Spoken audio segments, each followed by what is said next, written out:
ನಮ್ಮ ಭಾರತ ದೇಶ ಬ್ರಿಟಿಷರ ಕೈಗೆ ಸಿಕ್ಕಾಕೊಂಡಿದ್ದು ಹೇಗೆ? Actually that is the irony. ಕತ್ತಿಯಿಂದ ಕಾನ್ಕರ್ ಮಾಡಲಿ. ಥಾಮಸ್ ಬ್ಯಾಬಿಂಗ್ಟನ್ ಮ್ಯಾಕೌಲೆ ಇದೇ ಮಾತನ್ನ ಹೇಳಿದ್ದು. ಹಿಂದೂಗಳಿಗೆ ಅವರ ಧರ್ಮದ ಮೇಲೆ ಅವ್ರಿಗೆ ಅಸಹ್ಯ ಆಗಬೇಕು, ಕೀಳು ಭಾವನೆಯನ್ನ ಇಡೀ ಭಾರತದ ಒಂದು middle class and upper middle class ಅಲ್ಲಿ ತುಂಬಿಸಿ ಮಕ್ಕಳನ್ನ ನಿಮ್ಮ ಗುರುಕುಲಕ್ಕೆ ಕಳಿಸಿದ್ರೆ ವೇಸ್ಟ್.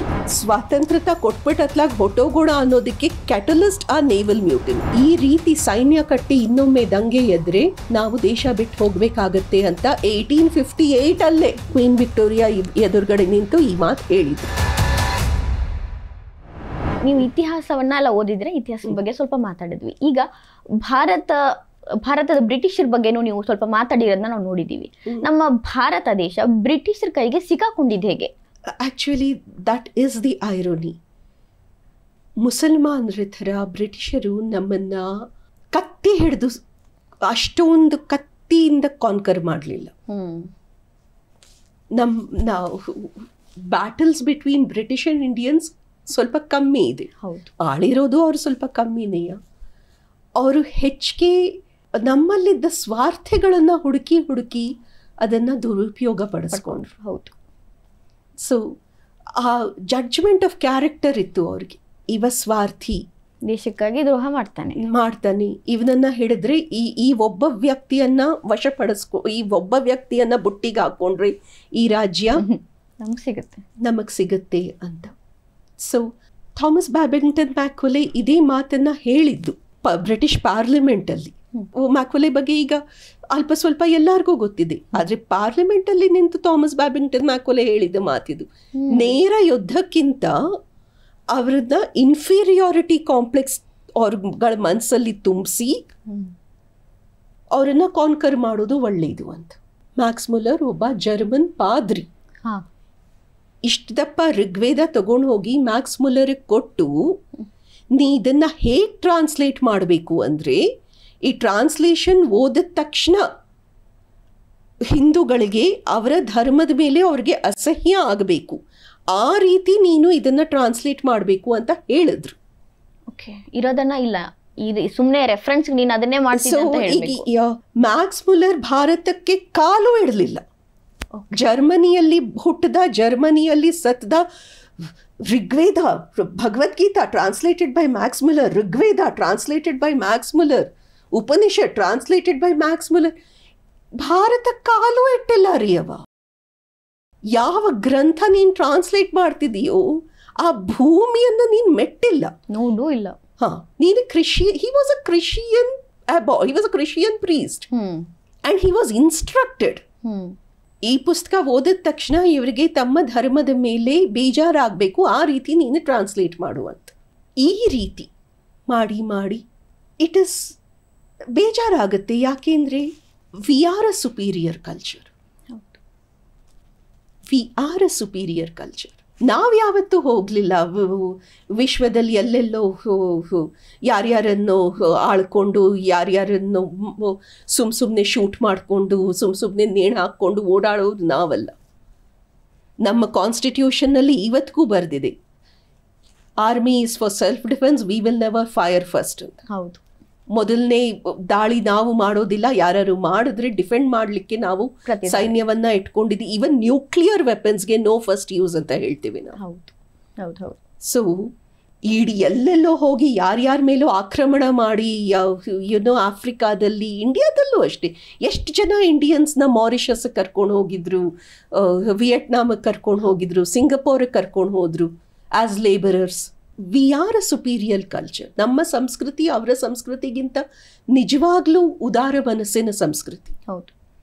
ಆದರೆ ಅದು ಹೇಗೆ, ಅದೊಂದು ಥಾಮಸ್ ಬ್ಯಾಬಿಂಗ್ಟನ್ ಮ್ಯಾಕೌಲೆ ಏನೇನು ಸಜೆಸ್ಟ್ ಮಾಡ್ದ, ಅದರಲ್ಲಿ ಎಷ್ಟು ಇಂಪ್ಲಿಮೆಂಟ್ ಆಯಿತು, ಅದೊಂದು ದೊಡ್ಡ ಕಥೆ.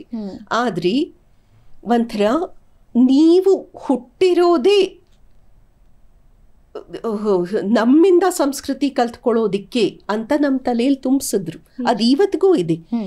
ಎಷ್ಟು ಬುದ್ಧಿವಂತ ನೋಡು, ಇಂಗ್ಲಿಷ್ ಎಷ್ಟು ಚೆನ್ನಾಗಿ ಮಾತಾಡ್ತಾನೆ ಅಂತ.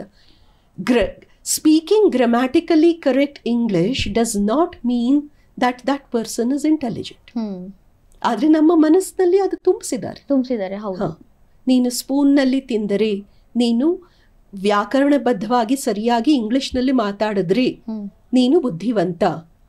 ನೀ ಹಿಂದಿಯಲ್ಲೋ ಹಿಂದಿ ಮೀಡಿಯಮ್ಮೋ ಕನ್ನಡ ಮೀಡಿಯಮ್ಮೋ ಆದರೆ ನೀನು ಅವನ್ ಕೆಳಗಡೆ. Thomas Babington Macaulay method step by step method ಇದೆ.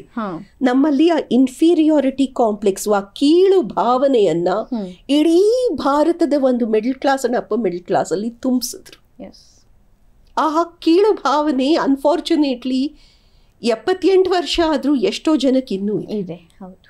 ಸೊ ಬ್ರಿಟಿಷರು ನಮ್ಮನ್ನ ಕಾನ್ಕರ್ ಮಾಡಿದ್ದು ಮುಕ್ಕಾಲು ಪಾಲು 90% ಬ್ರಿಟಿಷರು ನಮ್ಮನ್ನ ಕಾನ್ಕರ್ ಮಾಡಿದ್ದು ಹಾಗೆ. ನೀವು ನಿಮ್ಮ ಮಕ್ಕಳನ್ನ ನಿಮ್ಮ ಗುರುಕುಲಕ್ಕೆ ಕಳಿಸಿದ್ರೆ ವೇಸ್ಟು, ಕಾನ್ವೆಂಟ್ಗೆ ಕಳಿಸಿದ್ರೆ ಅವ್ರಿಗೆ ಒಂದು ಭವಿಷ್ಯ. ನಂಗೆ ಇನ್ನೂ ಅರ್ಥ ಆಗಲ್ಲ ಯಾಕಂತ ಸ್ಕೂಲಿಗೆ ಹಾಕ್ತಾರೆ ಅಂತ. ಮೆಹಂದಿ ಹಾಕ್ಕೊಂಡು ಬರೋ ಹಾಗಿಲ್ಲ ಅಂತಾರೆ, ಬೊಟ್ಟಿಡಂಗಿಲ್ಲ. ಆಮೇಲೆ ಬೇಕು ಅಂತ ಇದ್ರ ವಿರುದ್ಧ ಪ್ರೊಟೆಸ್ಟ್ ಮಾಡಿ ಹೋರಾಡಿದ್ವಿ ನಾವು. ಬೇಕು ಅಂತ ಮಂತ್ಲಿ ಟೆಸ್ಟನ್ನು ಗಣಪತಿ ಹಬ್ಬದ ಮಾರನೇ ದಿವಸ ಇಡ್ತಾರೆ. ಇಡೀ ಗೌರಿ ಹಬ್ಬ ಹರ್ತಾಲಿಕಾ ಅಂತೀವಿ ನಾವು. ಗೌರಿ ಹಬ್ಬ ಗಣಪತಿ ಹಬ್ಬ ಆ ಮಗು ಟೆಸ್ಟಿಗೆ ಓದ್ಕೋತಾ ಇರಬೇಕು. ಸೆಲೆಬ್ರೇಟ್ ಮಾಡಷ್ಟು ಇಲ್ಲ, ಪಾರ್ಟಿಸಿಪೇಟ್ ಮಾಡಷ್ಟು ಇಲ್ಲ. ಏನೇ ಬರಲಿ ಬೇಕು ಅಂತ ಸೆಮಿಸ್ಟರ್ ಎಕ್ಸಾಮ್ ಅನ್ನು ಮಂತ್ಲಿ ಟೆಸ್ಟ್ ಅನ್ನು ಸಂಕ್ರಾಂತಿ ಮಾರನೇ ದಿವಸ ಇಡೋದು ಅಥವಾ ಗಣಪತಿ ಹಬ್ಬದ ಮಾರನೇ ದಿವಸ ಇಡೋದು. ಎಲ್ಲಿ ನಿನ್ ಮಗು ಯಾಕೆ ಎಳ್ಳು ಬೀರ್ತಾ ಇಲ್ಲ, ಅವಳಿಗೆ ನಾಳೆ ಟೆಸ್ಟ್ ಯಾಕೆ ಕಳಿಸ್ತಿದ್ಯಾ ಇಂಥ ಸ್ಕೂಲ್ಗೆ? ಹೌದು, ಎವ್ರಿ ಇಯರ್ ಇದೇ ಫೇಸ್ ಮಾಡ್ತಾ ಇದ್ದೀರಾ ಅಂದ್ರೆ ಯು ಶುಡ್ ಚೇಂಜ್. ಸೊ ತುಂಬಿಸಿದ್ರು ನಮ್ಮ ಮನಸ್ಸಿನಲ್ಲಿ ಬ್ರಿಟಿಷರ್ಸ್ ಇದನ್ನು, ಅಂಡ್ ಅದಿನ್ನೂ ಹೋಗಿಲ್ಲ. ಆ ದುಃಖ ಇದೆ. ಈಗ ಬ್ರಿಟಿಷರು ನಮ್ಮನ್ನ ಬಿಟ್ಟು ಹೋದ್ರು ಸ್ವಾತಂತ್ರ್ಯ ಕೊಟ್ಟು. ಸ್ವಾತಂತ್ರ್ಯ ಸಿಗೋದಕ್ಕೆ ಚಳುವಳಿಗಳು, ಮಹಾತ್ಮ ಗಾಂಧೀಜಿ ಅವ್ರು ಮಾಡಿರೋ ಚಳುವಳಿಗಳು ಕಾರಣ ಅಂತ ಓದಿದೀವಿ ನಾವು. ಇವನ್ ನೀವು ಅದನ್ನೇ ಓದಿರ್ತೀರಾ.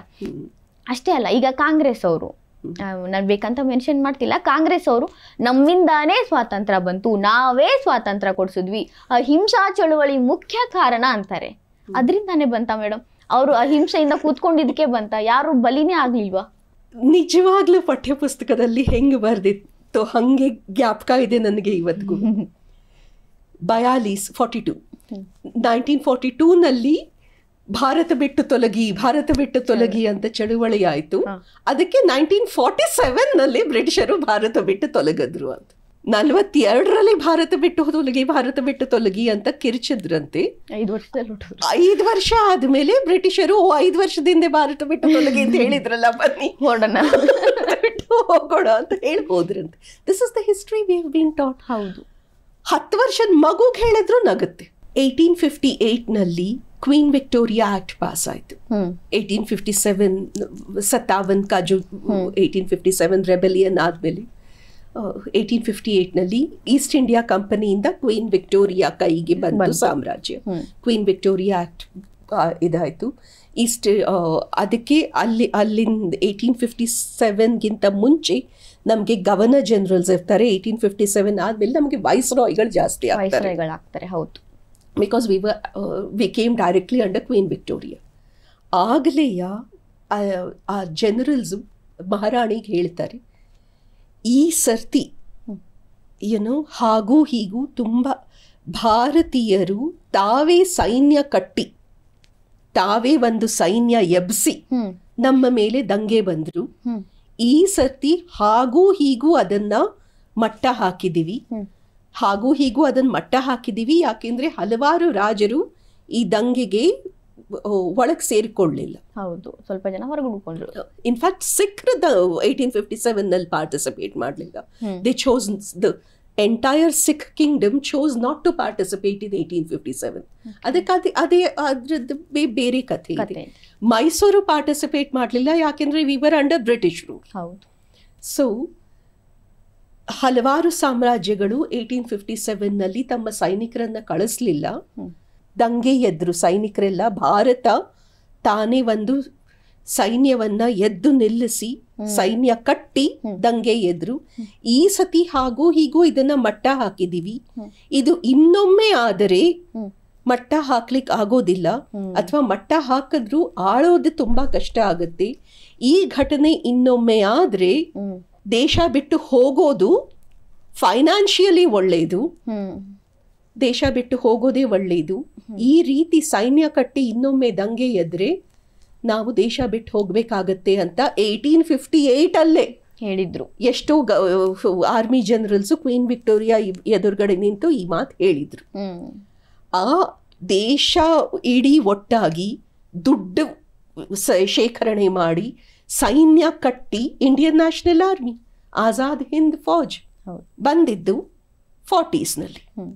ಆ್ಯಂಡ್ ನಂತರ ವಿನ್ಸ್ಟನ್ ಚರ್ಚಿಲ್ನೇ ಕೇಳಿದಾಗ ಯಾಕೆ ಸ್ವತಂತ್ರತಾ ಕೊಟ್ರಿ ಅಂತ, and this is on record, the Prime Minister of England said 3 words: Indian National Army. Naval mutiny ಆಯಿತು 46ನಲ್ಲಿ. ನೇವಲ್ ಮ್ಯೂಟನಿ ಆಯಿತು.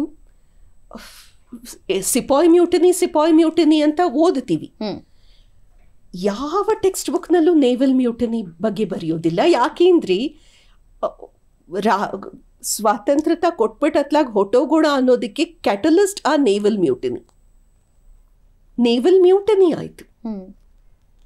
ಸುಮಾರು ಜನಕ್ಕೆ ನಮ್ಮ ದೇಶದಲ್ಲಿ 46-47ನಲ್ಲಿ ನೇವಲ್ ಮ್ಯೂಟನಿ ಆಯಿತು ಅನ್ನೋದೇ ಗೊತ್ತಿಲ್ಲ, ಬರ್ದೇ ಇಲ್ಲ.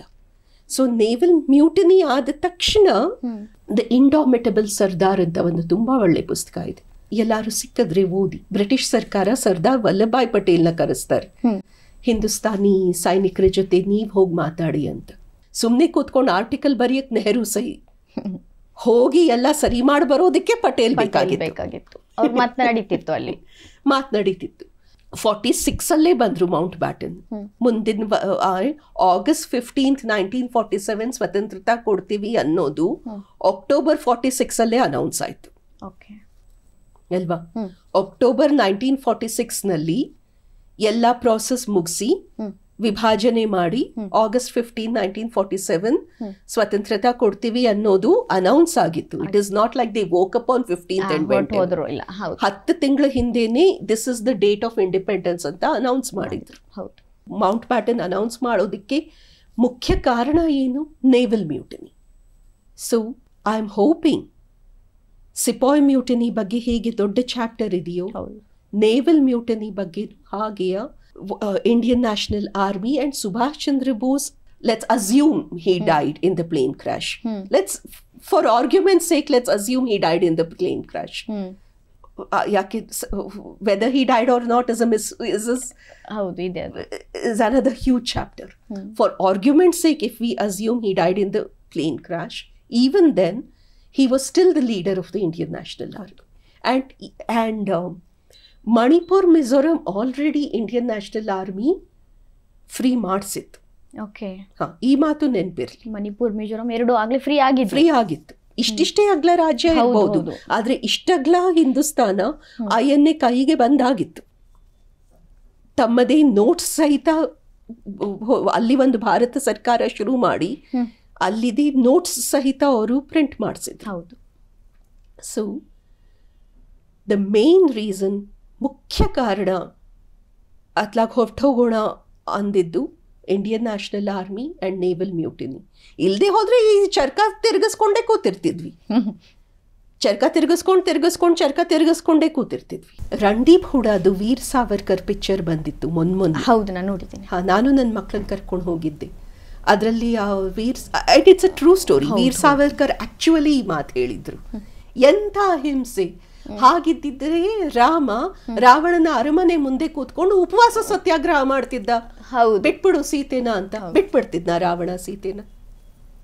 ಉಪವಾಸ ಸತ್ಯಾಗ್ರಹದಿಂದ ಶತ್ರುನ ಸೋಲ್ಸೋ ಹಾಗಿದ್ರೆ ಶ್ರೀರಾಮಚಂದ್ರ ರಾವಣನ ಅರಮನೆ ಮುಂದೆ ಕೂತ್ಕೊಂಡು ಉಪವಾಸ ಸತ್ಯಾಗ್ರಹ ಮಾಡ್ತಿದ್ದ. ಯಾಕೆ ಮಾಡ್ಲಿಲ್ಲ? ಯಾಕೆಂದ್ರೆ ಉಪವಾಸ ಸತ್ಯಾಗ್ರಹದಿಂದ ಯಾರು ಯಾವ ಸೈನ್ಯವನ್ನು ಸೋಲ್ಸಿಲ್ಲ. ಐನ್ಸ್ಟೀನ್ ಹೇಳ್ತಾರೆ ಒಂದು ಮಾತನ್ನ ಮಹಾತ್ಮ ಗಾಂಧೀಜಿಯವ್ರ ಬಗ್ಗೆ, ಇಂತಹ ಒಬ್ಬ ವ್ಯಕ್ತಿ ಅದು ಮನುಷ್ಯ ರೂಪದಲ್ಲಿ ಭೂಮಿ ಮೇಲೆ ಬದುಕ್ತಾ ಇದ್ದಾರೆ ಅಂತಂದ್ರೆ ಏನು ಆಶ್ಚರ್ಯ, ಒಂಥರ ರೋಚಕ ಅನ್ನೋ ಥರ ಮಾತಾಡ್ತಾರೆ ಅವರು. ಆದರೆ ನಿಮಗೆ ಗಾಂಧೀಜಿಯವ್ರ ಬಗ್ಗೆ ಆ ರೀತಿ ಒಂದು ಭಾವನೆ ಇದ್ದಂಗೆ ಕಾಣಲ್ಲ. ಯಾಕೆ ಅಂತ? ಇತ್ತು ಪ್ರೈಮರಿ ಸ್ಕೂಲಲ್ಲಿದ್ದಾಗ. ಆವಾಗ ಓದಿದ್ದಾಗ ಇತಿಹಾಸವನ್ನು ಇತ್ತು ಪ್ರೈಮರಿ ಸ್ಕೂಲ್ನಲ್ಲಿದ್ದಾಗ.